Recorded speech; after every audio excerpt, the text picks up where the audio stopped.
Hello and welcome to podcast episode number 15.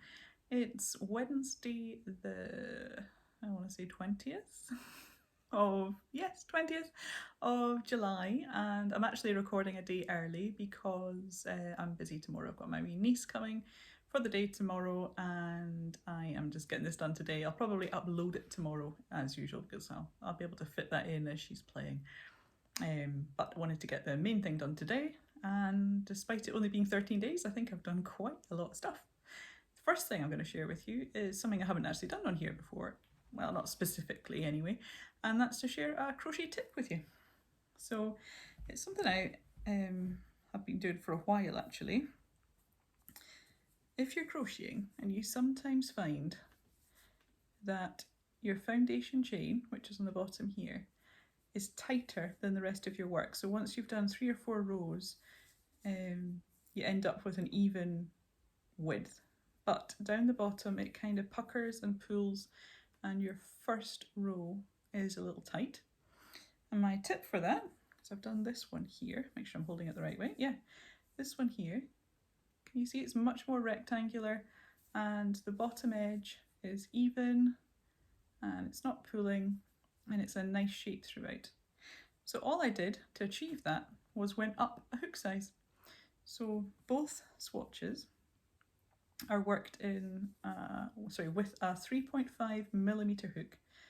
The exception is this bottom edge on the correct one, if you like. I used a 4mm hook. This one I just used the 3.5mm throughout, and for years I had this and it bugged me actually.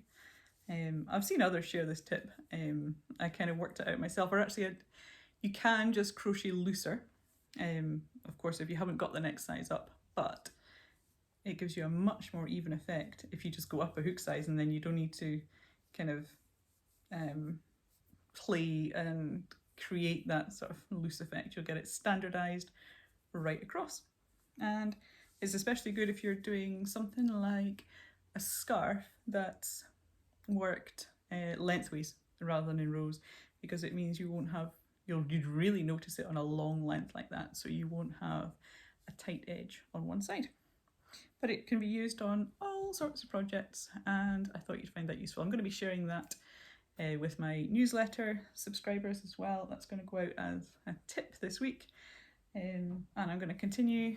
I'll try and fit those in future podcasts and in newsletters as well, in my mailing list. So if you're not on my mailing list, I think I put that as the first link in my description. So check the description below and sign up to my mailing list, and you'll get that straight to your inbox. I mail out twice a week, always on a Friday, and the other one could either be a Monday or Tuesday or a Wednesday. It varies depending on what I'm up to, because they do tend to be quite I was going to say sporadic, but that's the wrong word if that's quite spontaneous. So it tends to be whatever I'm working on, whatever I'm thinking about goes out. I don't tend to have them planned out and drafted weeks in advance. So it kind of depends what I'm up to at the start of the week, which day those go out. So that's my tip shared. Let's go with, I've started a few new things. I've done nothing on the scrappy blanket because it's been too warm. I mean, it's been boiling here in Scotland. I mean, high 20s for goodness sake. It's a lot hotter here than we're used to. Today it's sitting around 18, 19, so it's comfy again. But it has been really warm. I know not nearly as warm as it has been down south and in other places across Europe, but for us in Scotland, it's been certainly too warm to have a scrappy blanket on your knee. And I've seen lots of crocheters and knitters sharing top tips on how to stay cool. The Crochet Project shared a few of those at the start of the week, and so did the Wool Nest.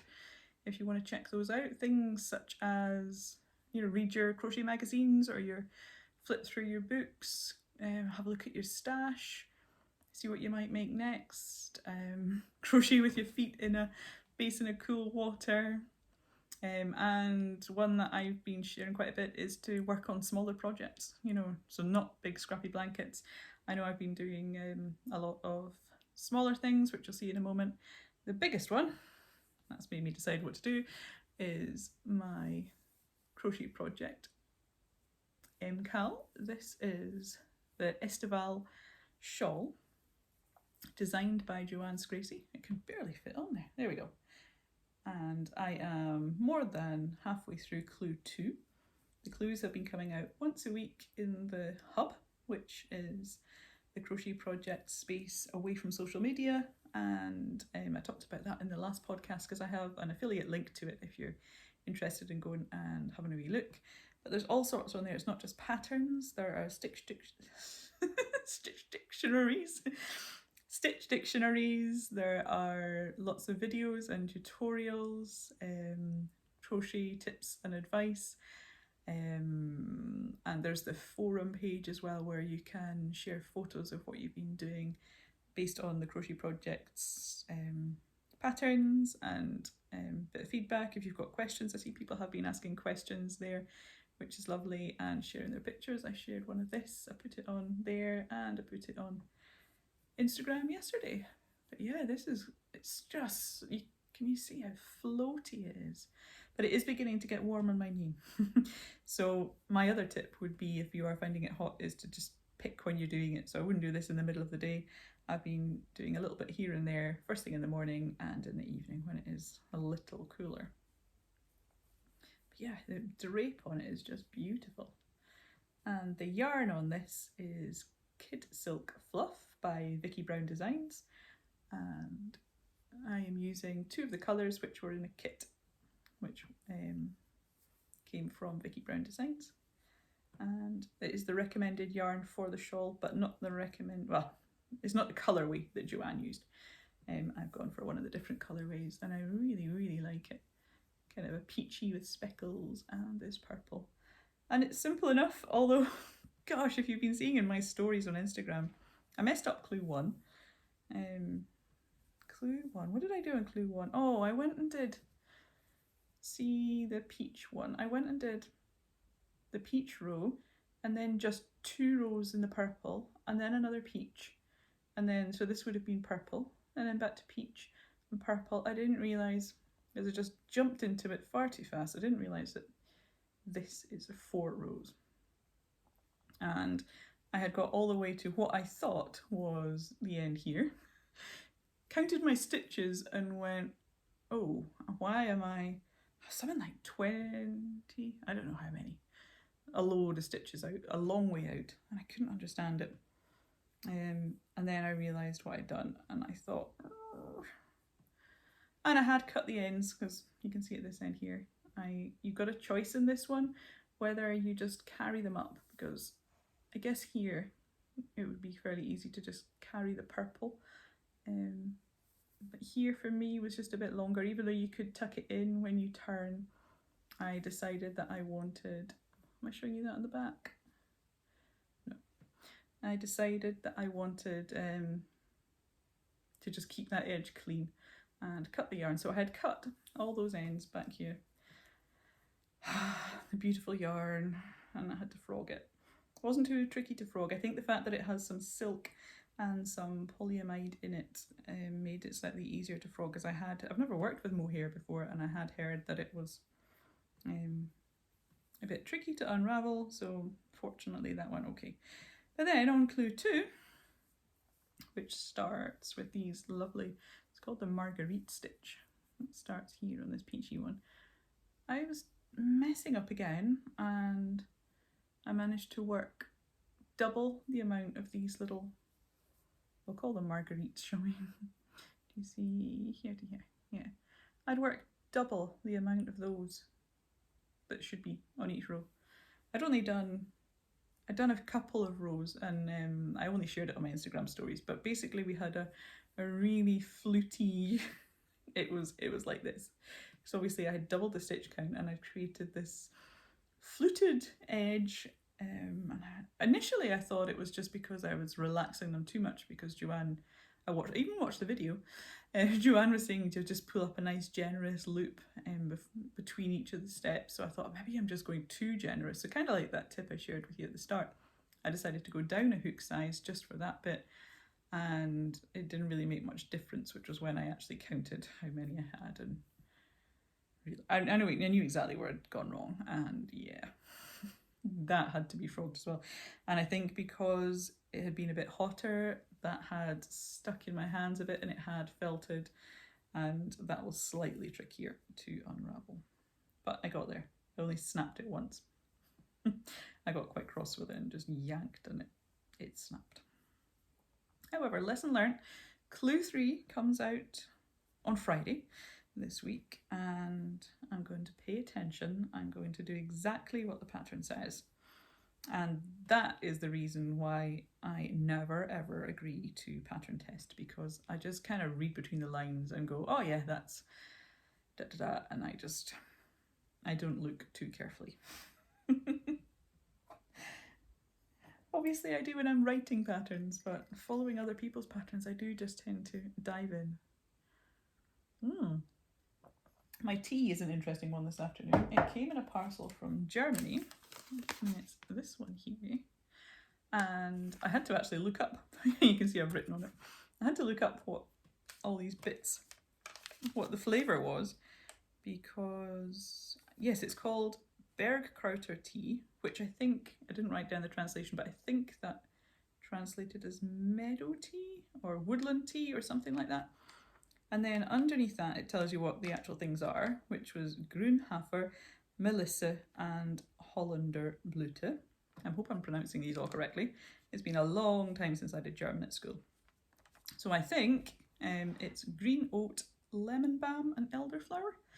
I have quite a few German followers, so if that's right, let me know, and if I'm way out, do let me know. It tastes lovely anyway. It's very nice if you come across that tea. I've been saving it, and yeah, it's perfect for this afternoon. I've had quite a busy morning, because I got my niece coming tomorrow, and she's actually going to be staying in my craft space, and it's still a mess. It's not ready, nowhere near ready.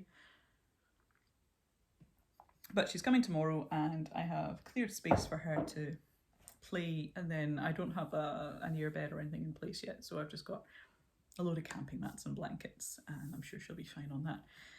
I'll leave it as a clear space just now. So I was sorting that, and I was selling a couple of things on Gumtree, and I had folks trying to see them, and that's gone well. Nothing to do with crochet, just stuff in my attic that I wanted rid of.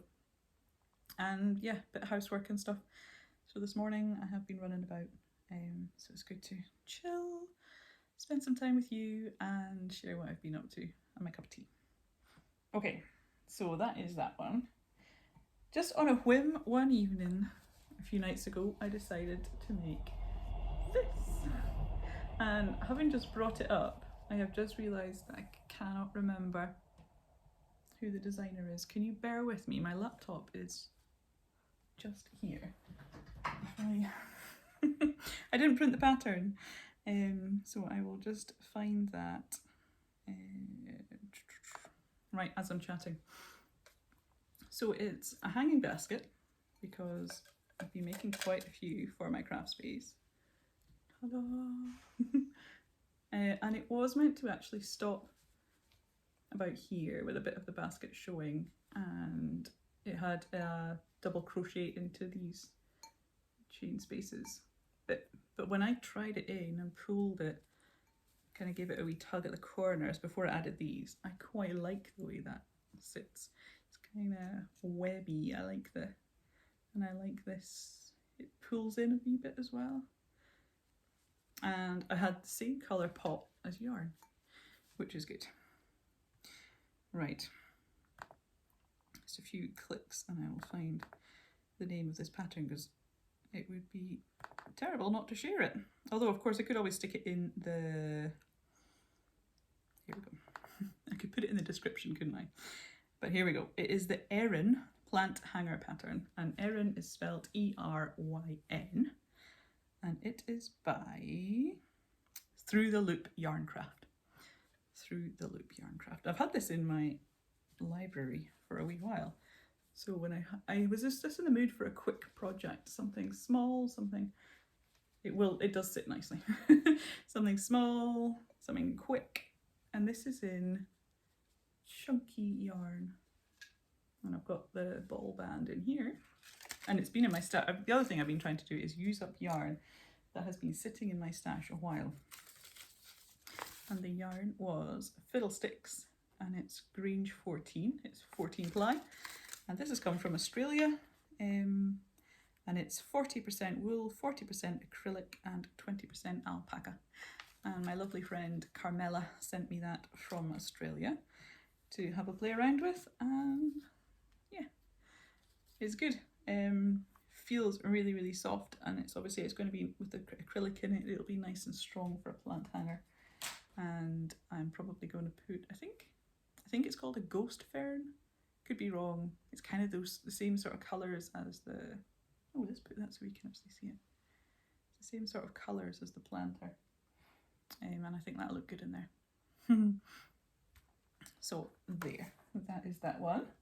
And another project I started using up, I think when I moved my yarn stash from my bedroom through to the craft space, I was able to actually have a look and go, gosh, that ball or that skein has been here a while, let's use it up. So I found this one, and this has been in my stash for maybe 8, 9, could even be 10 years, and it's by the Wool Collective, and it was skeined. It is 70% Extra Fine Merino and 30% yak. And I know I bought it on Lovecrafts, and I know it was in sale, and I bought one skein, and it was very, very cheap for yarn that had yak in it. I think it must have been shortly after I went to the Edinburgh Yarn Festival, Yarn Festival in 2014, because I'd felt some yak, hadn't felted, I had touched some yak yarn. It was 100% yak yarn at the Edinburgh Yarn Festival. And I think at that time I was still getting into crochet, and I hadn't even realised that you could spin yarn from yak hair, and it just felt so soft. So when I came across this in the sale on Lovecrafts, I bought one skein, and it has sat in my stash, and I had no idea what I was going to do with it. It's Erin weight. So in terms of crochet and possibilities, I kind of thought you could probably get a hat. I'm not sure if it would fit me, but you could probably get a hat depending on the pattern you used. I didn't really just want to, you know, make small things, and like I could make coasters or something with it, I suppose, but I kind of wanted a wearable. And then when I was tidying, I came across something that I cut out a long time ago, this hat pattern from a knitting magazine, because there was a time when I was probably knitting as much as I was crocheting. In fact, I think it says Simply Knitting 2014. So funnily enough, yeah, the same year that I was at the Edinburgh Yarn Festival. So the two things were obviously meant to be together. So this pattern, I just pulled this out. I didn't have the whole magazine. I just ripped this because I loved it. And it's a simple knitted pattern. I'm doing it on double pointed needles, and I have it here. I'm probably about half, oh, watch I don't lose that stitch. I'm doing it on double pointed, and I'm about halfway up the hat. This bit here will sit like so in the photo, like that. So I measured it just before this, and it's 10 centimetres just now, and I need to do 18 centimetres before the crown decreases. So it feels gorgeous, and it's got this sort of moss stitch rib. So you've got 3 knit stitches and then moss stitch, and then yeah. It's really, really nice. The texture of that moss stitch is lovely, and I think I'm really into knitting at the moment. I'm finding it's just slightly less sticky than crochet for some reason. So I've got 2 knitting projects on the go, which is very unlike me. So I've got this one, and the other one is a hat too, and the other one you've seen before because it's my Shetland Wool Week hat. And this one here, sorry, I should have said who I don't know if you could read it off when I held it up. This one was by Jane Burns. I haven't actually looked her up to see if she's on Instagram yet, so I need to do that, because I've shared a few photos on Instagram and I keep forgetting to look her up and see if she's on. one is the Shetland Wool Week hat, and it's by Linda Shearer, and it's a free pattern. If you go on the Shetland Wool Week website, which I've got linked in the description, you will see as soon as you get there, you can't miss the free knitting pattern, red clicky button that you can click on to get that pattern. So it's still quite precarious, this one. Here we are. I am up to the last motif before the crown decreases, and I have not been sewing in my ends. I did the first few and then I have lost the enthusiasm for it. So this, it smells wonderful. It's Shetland wool. It's a mix of Johnson & Smith and Uredale yarns, this one. So it's just all from stash. It's just what I had, and I know that I've added in an extra colour. So this colour here is actually an extra one, because all of my balls were started. Some of them were kind of on the small side, and I thought if I add in that blue, that'll just give me a wee bit extra yarn. I've certainly got plenty of my main colour. My dark blue was the only colour I had two of, so I went with that for my main colour. I'm hoping with a bit of blocking that bottom edge will stay in. I normally block my hats on a balloon, and I've heard that if you get some cotton yarn and thread through the bottom and just pull that slightly, that should keep that in place. So at the moment, all my love has been going on the other hat that I showed you. This one has been slightly abandoned, but I will get back to it. The other hat is actually for my middle sister, whose birthday was at the weekend there. So all I gave her for her birthday, I gave her another couple of bits and pieces. I took a photo and I showed her this, and I said, this is what you'll get. Good job, it's summer. And she loves it. That is the colour that I have there, is just right up her street. She really likes natural colours, and can't wait to get that one. I've got another hat, and it's not sewn and it's not crocheted, and if you saw my impromptu live on Instagram on Monday, you'll know it's a bucket hat. And this one was made for me by my youngest, who is 17, and they're at college at the moment doing textiles and fashion, and they're busy working on prototypes for a bucket hat. They're going to be putting a lino print on them as well, as part of their thing. I didn't get the lino print because they're just still working on the sizing of it. It's ended up a tiny bit too big, so I can only really wear it if it's not windy. We're considering adding a tie, but I quite like the looseness of it. It means it's not tight and sticky around your head. And I have had it on a couple of times, had it on in the garden yesterday. As long as it's not a windy day, you'd be fine with it. So yeah, I really, really like it. I was showing off on Monday there, I showed off the stitching. But look, where are we? That seam. Yeah, look at the seam stitching, isn't it? And even these, aren't they just beautifully spaced? So I think they'll go far. Really enjoying their textiles and fashion, and yeah, looking forward to seeing what they go on to do from here. At the moment they're on to the second year at college, so time to make some decisions at the end of that, because I think that's as far as you can go at our local college with it. So exciting. Gonna grab some more tea, I'm pretty thirsty. I'm sure the camera on my phone doesn't pick up the sighing, but the dog keeps on sighing. She's just over there, and I think, yeah, she's like, oh man, not another stupid podcast day. Right, this is the last project I have to show you, and it is my Lazy Days sock. And I'm working on the second one, and I've got to the end of the leg.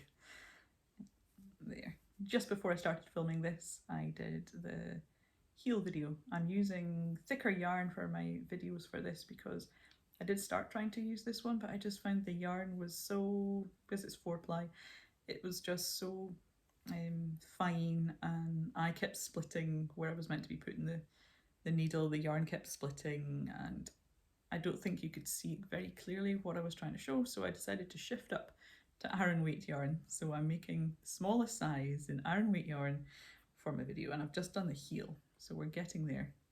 Just the heel flap just before I popped on and did this one. So I'm working on this, pardon me, I'm working on this one as I go through and make the video so that I can show what it's like at the end of each stage.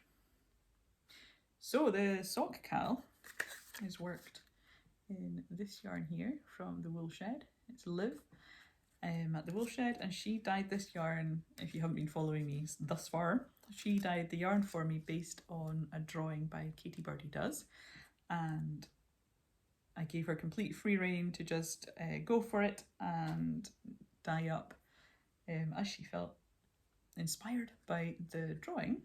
And this is the gorgeous yarn. This is how it came up, and it's just so pretty, and it's exactly the colours in the illustration. Katie's happy with it as well, which is great. So from there I have designed this sock, and these bits here are kind of meant to represent the blades of grass, and the open bits around the top of the leg are kind of like the openings on a foxglove, because there's foxglove in the drawing as well. And I was going to tell you about the yarn. It's 75% superwash merino and 25% nylon. It's a 4-ply fingering weight, and it's 400 meters per 100 grams. So it's your standard sock yarn. If you're here in the UK, most sock yarn has that composition.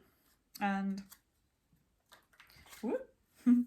So from there, I am going to be releasing this at the end of this month for pre-order, and you'll be able to pre-order the kit, which is going to be exclusive. I'm only going to make 100 of them, and the kit will include a project bag with the drawing printed on it, which is so lovely, and the yarn, of course, hook and stitch markers, a printout of the pattern, and a few extras that I am keeping right up my sleeve because I know you want to open things and be surprised, so I want to keep them as nice little surprises, the extras that are coming with that.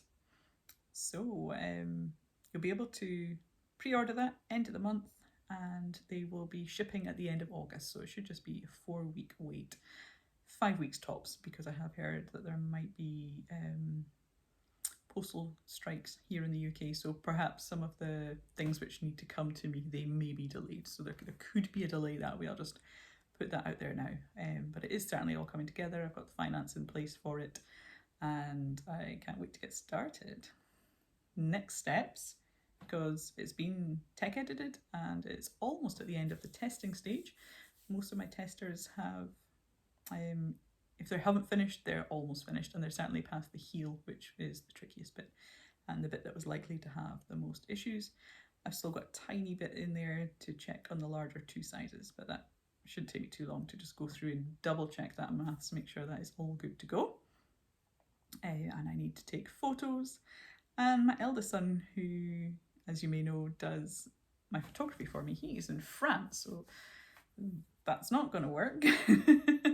He's over there for a month at the moment, so I'm going to train up the youngest who made the hat for me, and they do have a good camera, and we'll go out and see what we can get. I think going to use a mix of the big camera and iPhone, and a mix of that should give us some great photos. I've got a good idea for a location beside running water that should have flowers and green, and yeah, it should be good.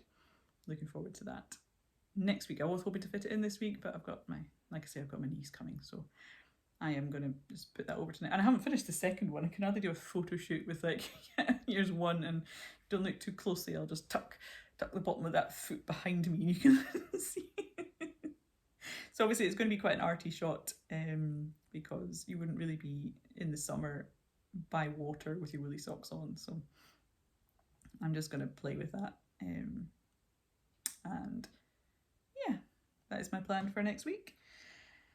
And start ordering up what I need for it and getting it ready, getting all the graphics and things and the social media posts and blog posts. I'm going to get them all written up next week so that I'm ready to launch at the end of the month. So thank you if you've been following along with me so far on this and you're excited about it. It is coming up. There goes a train. We've had helicopters going all over the place today. I live by the championship course in Carnoustie on the east coast of Scotland, and I think with the Open, the British Open golf tournament was last week in St Andrews, which is just a short way away from here. And the weeks before and the weeks after are always busy with people who have come to watch the Open, and then they'll want to come have a round in Carnoustie, Gleneagles, all the other big courses around Scotland, and sometimes they come in a helicopter. So the helicopters have been flying around, which is always great to see because they're so close out my window, and I really like helicopters. Little kid that way. And you can even get right down to where they come in. They just come in on the patch of grass that's a park, I suppose you call it. But it's not like a park with, you know, trees and playground equipment and stuff. It's just a bit of grass. They come in there and you can see them dead close up, which is fun. Normally loads of people come in a big circle and everyone's wondering if it's someone famous or is it a famous golfer, is it a celebrity. Everyone's in for a look. It's good fun here in the summer. So I do have one last thing and I'm trying to think what it is. I'm going to check my notes and check I've covered everything. I have the feeling I've got one last thing. Yes, I do. There it is right on the top. I'll grab another sip because one last thing to tell you about. And that is that I have launched my crochet pattern writing up course. So that launched last Friday and it's gone really well. I am amazed at the uptake I've had on it. With lots of people telling me that they haven't been able to find anything like this, or that they've maybe started writing up crochet patterns, they're kind of at the early stages and not too sure what they're doing, if they've got all the steps in place. So they've bought the course and yeah, people seem happy with it. I've had a tiny bit of feedback so far. Haven't had any negative feedback, I've only had good things, so that's good. So that is on my website. It is £12 at the moment, and that's just an early bird price till the end of the month when I'll put the price up. And if you use the code course15, which I'll put it in the description, you can have 15% off that, which takes it down to £10.20, I think, something like that, just over £10 anyway. And because it's summer and I just had a moment of madness, I've made my other course 15% off as well. So course 15 will give you 15% off my colour course too. Two things come together quite nicely. So the course is not for if you want to start designing and you've no idea where to start and you've not got an idea, you don't have a clue what you're actually going to design. The course kind of takes you from you've maybe designed a hat or a scarf or something like that, and you've got scribbled down notes maybe, or maybe you haven't got anything, you're just referring to your hat for what you're doing, or you've maybe written down something, could be on your phone or your tablet computer, whatever, and you're just not quite sure how to pad it out with all the information you need about, you know, the yarn quantities and what kind of yarn, the sort of special stitches bit, the notes, how you would go about the order that things are generally in, because it is quite, what was that word? It's gone out of my head. Standardised. The way that a crochet pattern or a knitting pattern, but I've written it for crochet patterns, are set out. So it's a mix of video teachings and written tutorials as well, and there's nice little ticky boxes so you can tick each part as you've done it. There are 3 parts to it, starting from the beginning, and then the next is the sort of more detailed stuff, and then finally conclusion and what you might want to do next. So that is up there. It's on my website. It's only on my website. That's one of the reasons I started moving across from just Ravelry Ravelry and Love Crafts to my own website because I knew I wanted to start courses as well. So there's the colour one up there, which is all about how you can use colour in your crochet work, from choosing colours. It's got some colour theory in it. It's got practical colour tips. I'm trying to think, that one's been around for a wee while now. So that is up there as well. So that's why I moved from just those two platforms across to my website, because obviously you can't put courses on Ravelry and Love Crafts at the moment. So I needed somewhere that I'd be able to do the course. And the other thing that my new crochet, how to write up a crochet pattern, that's what it's called, course is a blank template for you to just be able to select and change each of the bits and make it your own. So that's up there on my website as well. If you know what you're doing with writing up a crochet pattern, I've put that up on my website at £5. But if you buy the course, there's a code that gives you that template for free. So don't go buying the template and the course, because the course comes with a code for the template. Hope that makes sense. So if you have bought my course, let me sip again. My words are coming out a bit mangled today. If you have bought my course and once you've worked through it, if you could give me feedback, that would be great, because I'd love to know what I can improve on, what I could add in, what I could do better next time, because I've got an idea already for another course, which will be, do you remember me saying that the course isn't for if you have no idea and you're starting from zero? My next course is going to be how to design something simple. I'll start probably with a scarf, and I'll maybe do a 3D thing, like I'm thinking a plant pot cover, because that's quite an easy one. You can kind of keep trying it on your plant pot, if you like, as you go. So I might do something like that. And then if you combined that with my other two courses, that would actually make quite a good book, I was thinking. So that is my long-term plan. I'll probably enjoy the summer. I'm not going to start straight away on that third course. Possibly autumn, or it may even be into the new year that I'll get on with that one. And then, a little bit of a book idea I have there. So keep following me and you'll find out more. You can subscribe, like, leave me a comment, all these lovely things that are helping me to just grow this platform, because I'm really enjoying the space on YouTube here. And all the other things that you're looking for are in the description. So pop there and you'll find links. And if I've missed anything out, please give me a shout and I'll add them in. So happy crocheting, everyone, and I'll see you in a couple of weeks.